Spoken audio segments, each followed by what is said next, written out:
I got a call from Dan Blatt, or my agent said call this guy Dan Blatt, and I went in to meet with Dan Blatt, the producer, at the very beginning, who said Stephen King recommended you because he saw my film Alligator. But when I came in, and I bring this up because the reason the movie is so good is that there's a perfect alchemy going on. It was everyone worked well together, from the producer to the cast, to the animal trainer who we talked about, to the cinematographer, Jan de Bont, who was brilliant. Brilliant. And a lot of other people. There was this chemistry that made it work. And I didn't have anything to do with casting these three people right here, who are so important to the success of the movie.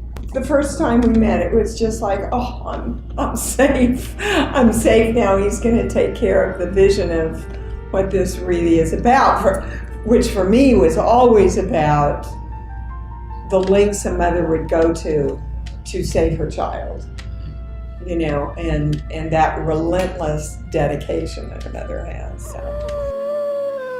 Okay, we're going to go home in a few minutes. My perspective on the story, I agree with you about the length the mother would go to, but the overall perspective of the story for me was that Stephen King was telling a story about how imaginary fears can destroy our lives. Absolutely. And when a real fear comes along, we have to rise to the occasion to deal with it. And we can solve real problems. We can't solve the imaginary problems. The fear of growing old in suburbia, the fear of losing your main account and not being able to support your family, and the fears that were filtering down to Tad because he knew the tension. He felt the tension that was going on in the family. So for me, it was mainly a look at fear, a real fear versus imaginary fear, and an opportunity for me then to try to really create a scary film, which was one of my main objectives. You did it too, baby. Oh, yeah. Everybody that comes to my tables that I talk to say, oh my God, that movie just scared the hell out of me. I said, well, we did our job, didn't we? We did, when we were back in New Jersey, we were already in New Jersey for like the premiere, so my parents rented a theater so that we could invite everybody we knew to watch. And I went and I watched, and there was just one scene that I couldn't stand that I had to leave the theater for, and the part where the dog pulls his skin off, that part was just too gruesome for me. But everything else I was fine with. I said to you, because before every scene, I don't know if you remember this, I would say, okay, this is what's going to happen, Danny, and you understand we're just acting.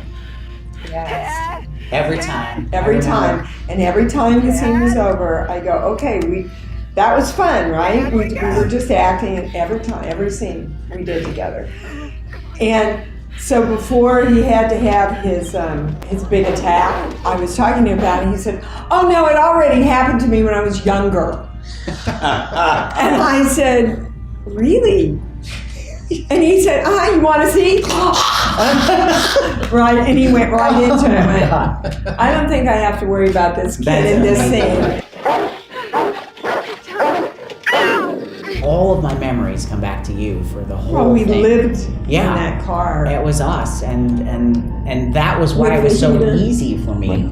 I mean, when these two were in that car acting, they were supporting each other, and Danny may have been 5, but it was like working with a 30-year-old. It was. I was. Because he'd be so emotional, and then I would come over, I'd give him 2 or 3 notes, and he'd say, okay, repeat them. And then he would do them all, It just as emotional. But that was something that occurred between the two of them being totally committed. And that's, like I said, that's what I mean. My memories are all you, because the whole thing was us. And I think we did it on purpose. Incredible connection.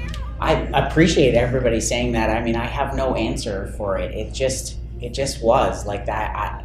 As a kid, I could just turn that on with no question, and it just happened. Breathe! Not now! Oh, my daddy. Oh, my daddy. Oh, my daddy. All right, I'll get you, Daddy! Ian actually came up to me after he saw the dailies, and He said, "Oh, Dee, it's just so intense. I think maybe we want to shoot it again. I think maybe the audience will not like you." I said, "Can I see it?" And they showed it to me. I said, "If you cut that out, you're nuts." Every single parent in the world is going to go, "Oh my God, I've had that moment with my kid." Ever. I remember when you broke the window. Broke the window that wasn't supposed to break. I cut my arm. Oh, it was your arm. Yeah, And that's what they- I'm talking about. Yeah. And you know, blood was kind of, and so Dan comes up and says, "Oh my God, are you all right?" I said, "I think so." He said, well, we got to take you to the hospital, but can you do one more shot? Can we just get it one more time? You say the window wasn't supposed to break. Is that what they told you? That's what you told me. It's treated and you can't break it. This is how I remember it, okay? But we're doing it in slow motion, so you have to really hit it. And the window shatters, and then I'm going, get your kid. So I do that stupid waddle out of the back of the car. I get out of the car going, I still don't hear cut. Keep going, Dee. You got to get him to the house. Get him to the house. Get Tad to the house. I'm running up to the house. I'm finally up the house. I hear cut, and I go, how did I get here? You know, it's just. I lucked out. I didn't have any scenes with the dog. In fact, in the movie, You didn't? no, I went down to LA for the first time in my life. I went down to LA for 3 weeks, if I recall. Oh. I didn't go back home to New York. I just went down to LA. Oh, that's right. You're not out there. But you see in the movie, I mean, it's a beautiful shot that Lewis did, where you first see the dog, and the dog comes over the rise, and it's like, you got to be kidding me. And that dog, Cubby, if I recall his name was Cubby, he was big. And I remember too when I saw the film in a theater, I was so taken aback by how great you were and how wonderful Danny was and how great it was directed. But I remember everyone in the theater just broke out in peals of laughter when I was going to go find my wife and son, and I get in this convertible Jaguar. Oh, yeah. And everybody in the theater, and I was like, Daniel, you're a moron. You should have thought of that when you were doing the movie, but it never crossed my mind, and I was so grateful that I didn't think of You it. didn't think of what? The idea that he's by the got way, this- I'm going up in a convertible Jaguar. Oh! Yeah, what do you think you're going to do, Vic? I love seeing the movie in theaters with a regular audience because of the reaction. For example, there's a point where you look out the window and you see the baseball bat, and I remember seeing it in the theater and somebody screaming out, "Don't even think about it, bitch!" I know, yeah. My favorite memory of you from the movie, every time I see it, is the last shot when you've come up and you're looking for us, and the leaf lands on your shoulder. There's a leaf that just lands on your shoulder, and you turn around, and you start to move, and it goes away. It's all I can see is the leaf. I don't know. You see the most I bizarre know, yeah. things. I have all the weird memories, yeah. One day I was standing on a hillside there in the rain under an umbrella. The whole crew were gathered trying to protect themselves from the rain, and we were about a week behind schedule at that point. Right. And the production manager, Neil Macklis, came walking up the hill whistling. And I said, "Neil, what the hell are you so happy about? We're a week behind schedule." And he turned to me and he said, "Louis, it's only a movie." And he kept on going. And there were several things that happened to me in the course of that film that really changed my perspective on work and movies and enjoying life, and that was one of them. That was one.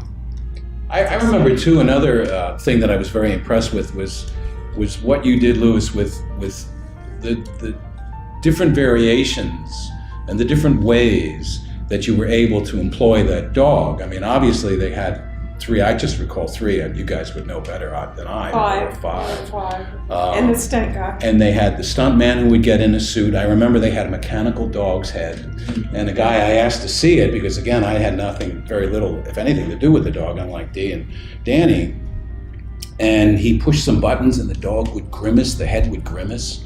And then I even have a picture of it at home where you had the Labrador get into a big St. Bernard suit. Yes. And I took a picture when it was on a ramp that you had built outside the It house. was the scene where he had to go through the window, and we could and- not and- get any of the dogs to do and you that. had this Really?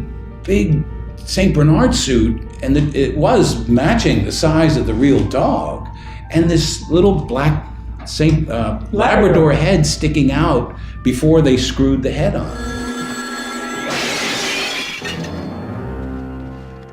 We had about a dozen Saint Bernards. Each dog had a different trick. Could do one could thing, yeah. bark, You had a one could dozen. growl, Turn one- left. There were, I forget exactly, but it was about a dozen. Plus we had the Labrador Retriever in a dog suit, we had a man in a dog suit, and we had a mechanical dog head, Right. which had a steel structures. And there was there was one scene where we had to use all of those techniques because we had no CGI in those days. Everything had to be done Thank for God. It's real. real. That's the. The scene where the dog rams the side of the car.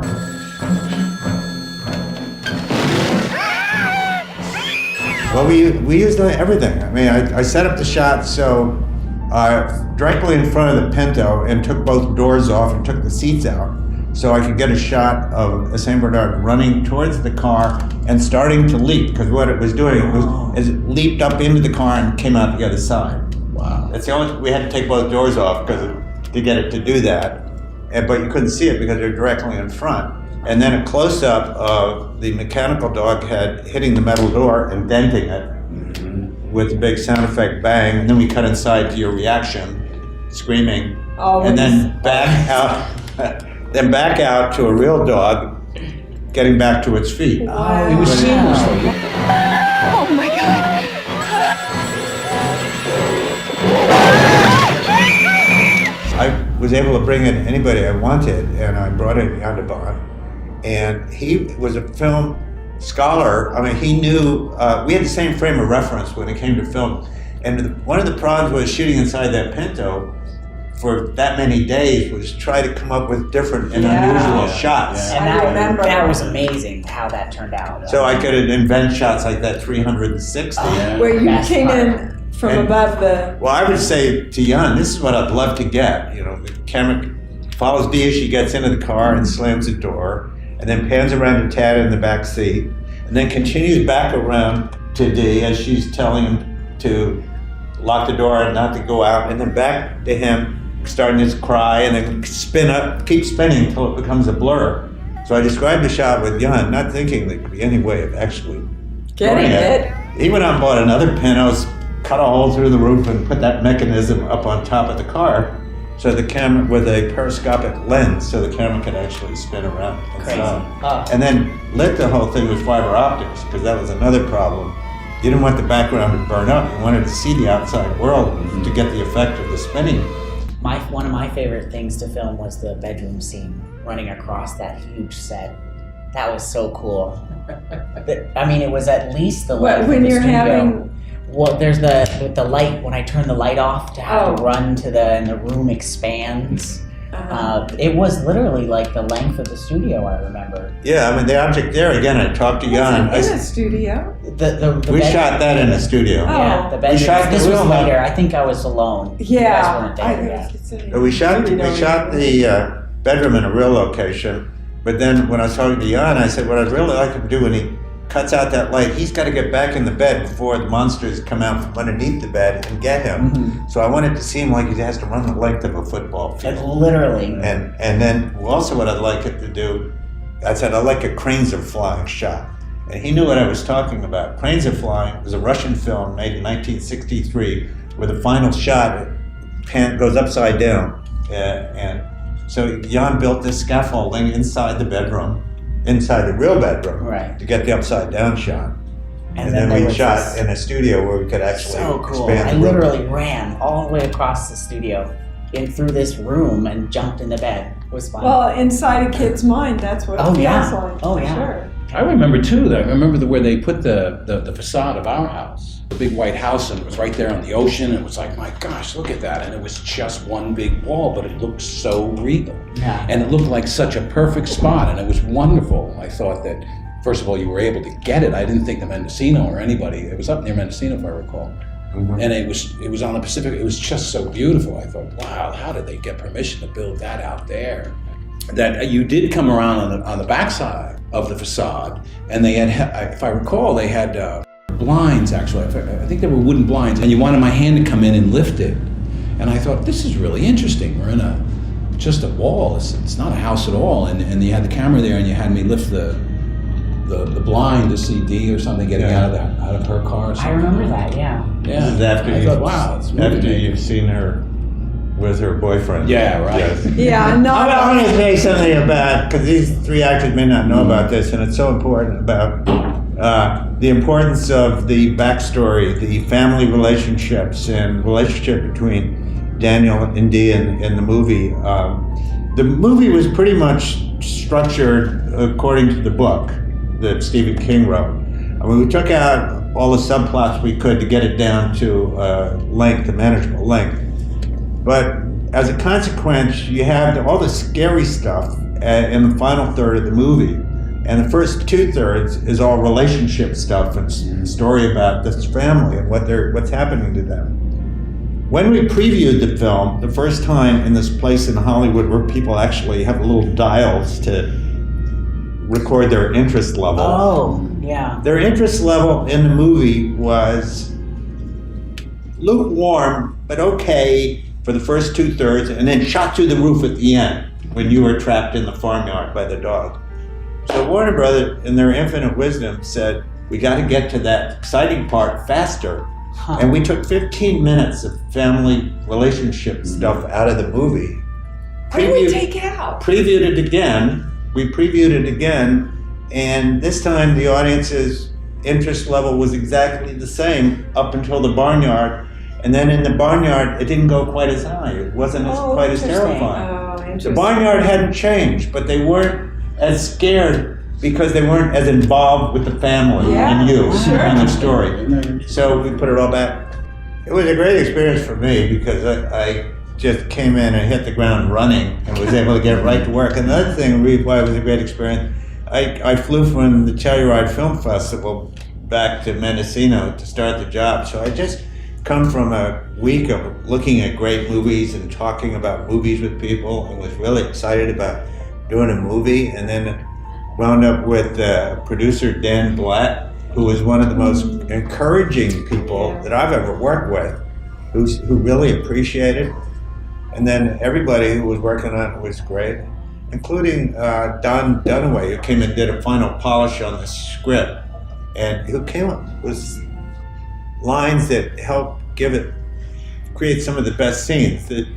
There's a scene where you and Chris are arguing in the kitchen and you knock an egg or something on the floor, and then Daniel comes walking into the room and he looks at you. You just look guilty on the floor, and he looks at you and says, yes or no? And you said yes. And when I first read that, I thought, when Don had written that, I thought, it's not gonna work. There's not enough information in that. But it was so minimalist and perfect. It just worked great. Yeah, it really did. I would think that some of the thoughts I would have, final thoughts, is that it's nice to have seen it, to see Cujo become what has really become an iconic movie. And I think it's totally due to Danny and Dee and Chris Stone, may he rest in peace, and you, Louis, putting it all together. This is not an easy movie to shoot. It's not ever easy to shoot with animals and kids.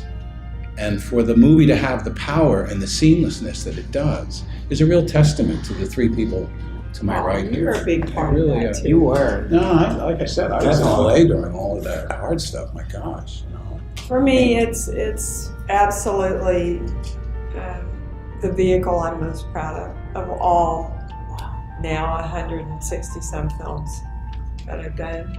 Cujo's my favorite. It's what I'm proudest of. I look at it and I go, the moments are truthful and they're real. And I just loved being a part of a team that could support each other in that. It's also great you have worked on a film, the title of which has entered the English language. Yeah. I was walking down the street while That's what back. I mean, yeah. And there was Yeah. a woman with a dog pulling at its leash, and she said, "Down, Cujo, down, Cujo." And I bet it was a Chihuahua. Probably. Always. Oh my God. It's always the little ones that they name Cujo. Yeah. Always. I mean, literally, you can't go. Everybody knows Cujo. Everybody knows the dog, even if they haven't seen The the movie. guy on the Yeah. plane coming in, he said, "You're an actor, so did you do Cujo?" And I said, "Yeah." And he said, "That's what we call our dog." Yeah. I said, "It's a Chihuahua, right?" He said, "No, it's a Great Dane." Oh, okay. Wow.